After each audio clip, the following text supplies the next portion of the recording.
Welcome to Compassionate Conversations, where we push the boundaries of comfort to empower you to become all that you dream of being.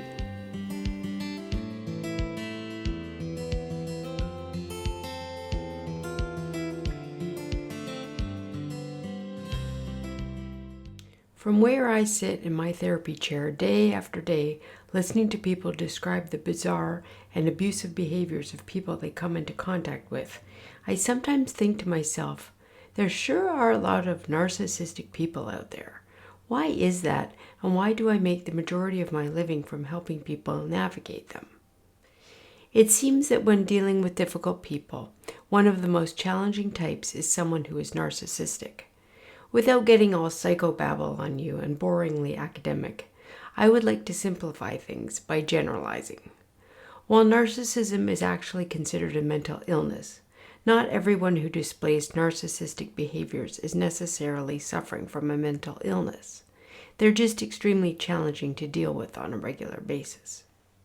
To get us started, I will give you the definition of a narcissist from the psychologist I love named Dr. Ramani Durvasula, and author of Should I Stay or Should I Go? Surviving a Relationship with a Narcissist, where she goes over all the traits narcissists share in common and what it's like being in a relationship with one. She says, narcissism is very much sort of a buzzword of our time, and it is woefully misunderstood. Narcissism is very much viewed as a disorder of sort of inflated self-esteem and grandiosity. It is those things, but in fact, it's a disorder of self-esteem. People with narcissism are often the most insecure people in the room, and they've established a way of showing themselves as anything but. That they often look like the most confident person in the room, but there's an emptiness there. I often say there are sort of 4 pillars to narcissism: lack of empathy, grandiosity, a chronic sense of entitlement, and a chronic need to seek out admiration from other people and validation from other people. Those really create the core of that disorder. And then that's coupled with this sort of inability to regulate self-esteem, that sense of always pedaling faster to get the regard of other people. It has even been viewed as a disorder of attachment, that inability to make deep, intimate, connected, emphatic ties to another human being.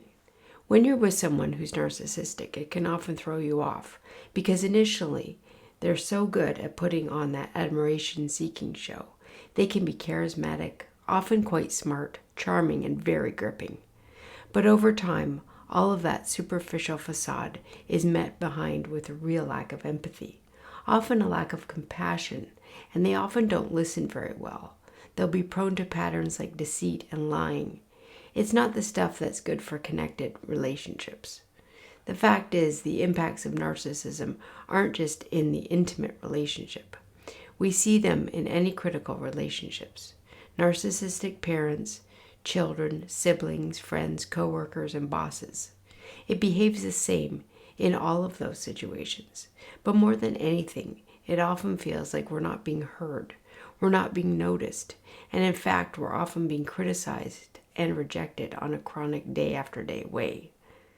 She goes on to say, the tough thing about a relationship with a narcissist is that they often run on hope. Most people, especially in an intimate relationship with a narcissist, run on the hope of a someday's better. I always call it the Beauty and the Beast piece, because what did Beauty do? She just sort of danced around and loved the beast, and one day he went from a raging beast to a prince. A lot of people have taken that fairy tale and they have injected it into their lives, saying, if I love him enough, if I dance around enough, if I'm sweet enough, if I'm pretty enough, if I'm this enough, if I'm that enough, then I will please him and he will go from being a raging beast to a prince. It is never going to be enough. And I think that's a real paradox in the narcissistic relationship. I love what she says. I think that is absolutely on target. That's what Ramani Durvasula says about narcissists. I highly recommend you read her book. I'll leave it in the show notes. Have you ever met someone with at least some of these qualities? chances are you were dealing with someone who was at least slightly narcissistic. I think what defines a narcissistic personality is someone who thinks that they truly are what we call the bee's knees. They think they are better than everyone else. They deserve special treatment and seem to live in their own little world. In common parlance, selfish. There's usually an entitlement thing going on, where he or she acts like a king or a queen and expects people to drop everything to serve them. Unfortunately, many people have been raised by parents like this and have friendships and intimate relationships with such people. They come to therapy feeling crazy because they are angry with them, yet they don't think they should be because a narcissistic person has convinced them otherwise. I'll give you an example. A client of mine, let's call her Linda, came to me because her husband had been having an affair with another woman and told her he wanted a divorce. They had 2 children who had just reached adulthood and no longer live with them. Linda felt like she'd been hit in the head with a sledgehammer.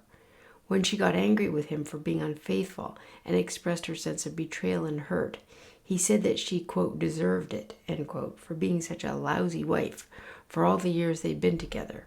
Also, he called her frigid and said that since she wouldn't provide sex, he was forced to find it somewhere else. He actually saw himself as the victim, not her, and believed that she had caused him to have an affair with another woman. Not only that, but he called her crazy for being so emotional and said he thought she needed professional help. He took absolutely zero responsibility for his behaviors, lacked empathy for the wife he had betrayed, and even blamed her for his unfaithfulness. He even said he realized that he was too good for her and was wasting his time with someone so beneath him. When his children reacted with horror and devastation, he called them wimps and thought they were being selfish for not being happy for him now that he had set himself free and found happiness. I could go on, but you probably get the gist of it by now. This guy definitely meets at least 5 of the criteria for narcissist. You've probably dealt with someone like this yourself. Unfortunately, they're everywhere. My work with Linda focused on helping her to trust her own reality, that what she was feeling was not only sane but also normal. She felt unheard, abandoned, betrayed, and blamed for things that she wasn't responsible for. In therapy, I gave her the space she needed to feel her feelings and have them validated and to differentiate between what was his stuff and what was her stuff. Since she had no contact with him, I suggested that in order to find closure with her marriage and to move on, she could write her ex letters, saying whatever she needed to say and not mail them. This is a very helpful technique for dealing with unfinished emotional business when the other person is either not available to do this with or not safe emotionally. Boy, did she have a lot to say. She wrote and wrote until she could write no more. I've got in the show notes a couple of articles I've written about therapeutic letter writing that you can look to if you need to write these letters yourself. I also got her to examine all of the things she had internalized that he had said about her and to find the faulty reasoning in each of them. In this way, she was able more and more to externalize all of the garbage that she had taken in from him and put it back squarely onto the shoulders of the one whom it belonged to, him. Narcissists are some of the most frustrating and crazy-making people to deal with in the universe. My hope is that you have no clue what I've just spoken about because you've never experienced it, but I bet you do know from personal experience. Narcissism abounds in this crazy world of ours. In order to protect yourself from people like this, use the criteria outlined at the beginning of this talk to discern whether someone in your life may be narcissistic.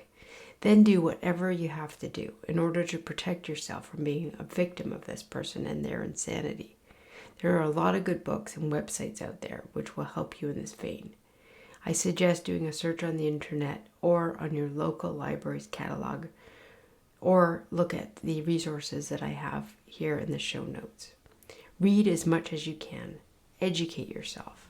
Then take the steps necessary to protect yourself and your children if you have any and if they are affected. It may be helpful to see a reputable psychotherapist, as they will be able to give you helpful tools to learn self-care in the face of narcissistic personalities. Sometimes this means getting away from these people altogether, and sometimes you can have milder but distant contact. The most important thing to remember in dealing with these people is that it is them who have the problem and not you.